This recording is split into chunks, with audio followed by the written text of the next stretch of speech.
curled up birch bark can be really hard to handle sometimes, so I'm going to show you how to flatten it for your crafting projects. Hey there, it's Donna. Let's get crafting. You're going to start off by going out into the forest and collecting some birch bark.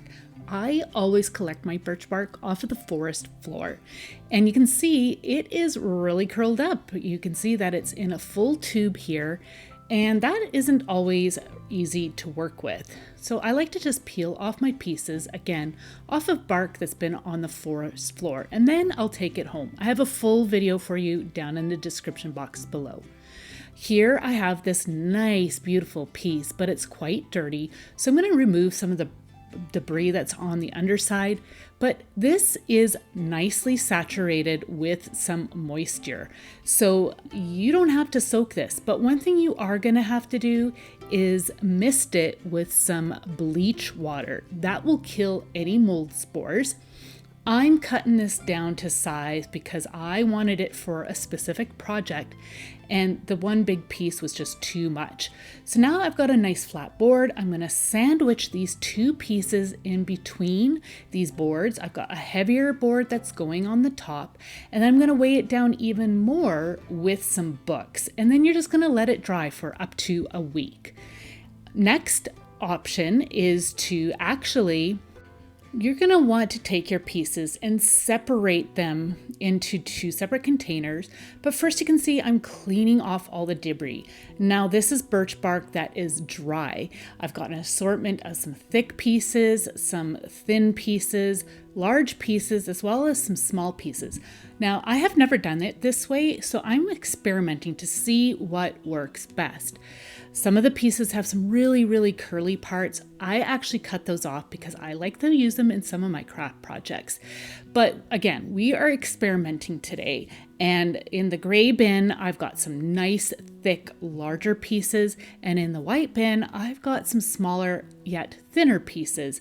And I wanted to see how they would react by soaking them. So I am using just tap water. I'm adding a little bit of bleach to the water. Again, we want to make sure we kill any possible mold spores. Since we are going to be covering this up and they're all wet, we definitely don't want mold to start growing on this while they are flattening.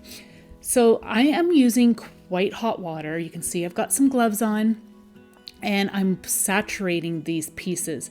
And the warm water is going to speed up the absorption of these pieces. Now you can see in the one bin there, the white one, the small pieces ended up curling up, and you're going to see it actually ends up getting worse. Now for the larger pieces, again, same process, just a little bit of bleach, and I am going to fill up the bin. You want to make sure that there's enough water so you can fully submerge those birch bark pieces.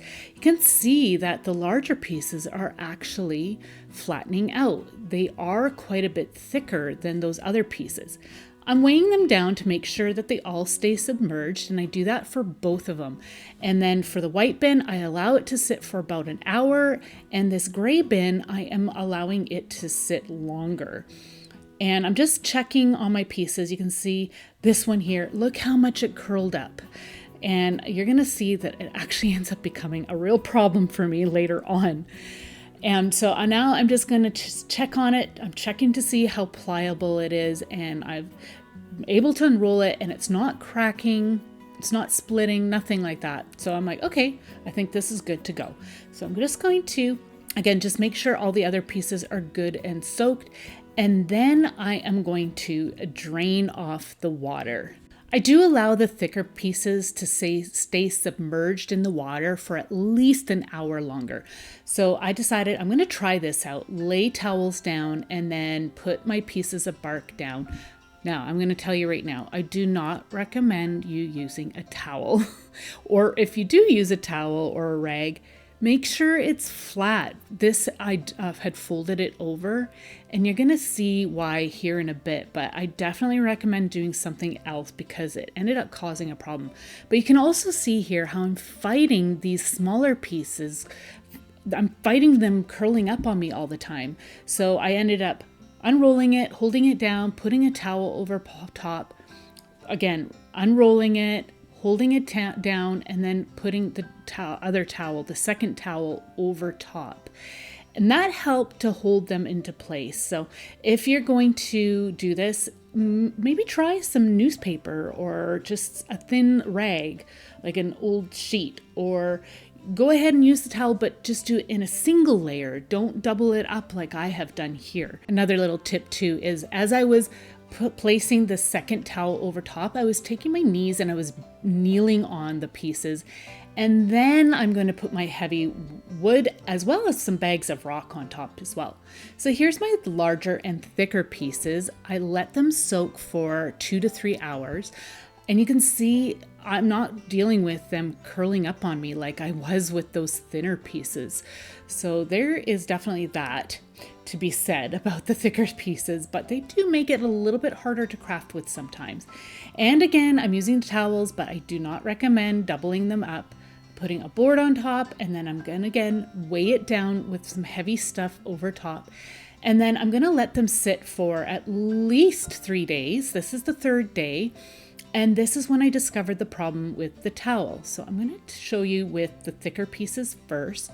First up, the towel is still quite damp. So I'm like, well, that's not going to help them dry any faster. But as I was looking at them, I discovered they were all kind of warped a bit. And I think it was because it took on how misshapen the towel was laid out. So I'm like, okay, I'm going to just get rid of that. And I decided just to lay all my birch bark pieces back down. They weren't saturated, they were just slightly damp, which is actually good still. And I was going to lay them upside down, and then I decided to flip them back up. And then I'm going to be putting the board back on with no towel on top, just the board.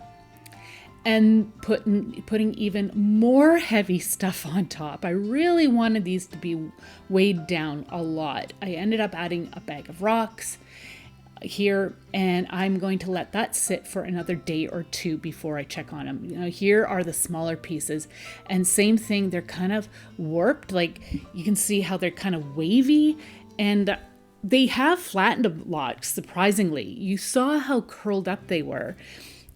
So what I decided to do was the same thing. I just lay them out, put heavy stuff and the boards on top. This is 2 days later. I'm going to check on them again to see how they're doing. Removed all the heavy stuff, and I have to say they are so much better. They're still somewhat misshapen only because the bark has got some flaws to it. You can see that there's like the little knots and whatnot. Well, those aren't going to flatten out at all. But you can see that those pieces are going to be so much easier to work with some of the projects. I do like using birch bark that's got some curls to it and waves to it. It is really fun to use, but sometimes you want to use some nice flat pieces for some different projects. So here you can see all the different texture where the knots are and whatnot. They are not going to become completely flat. So this is a really interesting piece. This one has got a nice working section. But I will say this piece right here was the best. And you can see I had removed quite a bit of the top layer to expose the pieces underneath. These smaller pieces will be great to use in different projects. And like I said, you just really need to experiment. Some of these pieces, I didn't clean them off enough, so it caused issues with flattening. But for the most part, I'm really, really pleased, especially since these were so curled up before. But this is my favorite piece. This is a really fun one. I thought it would be really neat to do something artistic on it. But if you're wondering what to do with all this birch bark, well, I've got a playlist packed full of birch bark crafts that you will definitely want to check out right here. It's full of some flat pieces as well as curved pieces. Check that out. I want to thank you so much for joining me. Feel free to ask me any questions below. See you next time. Bye.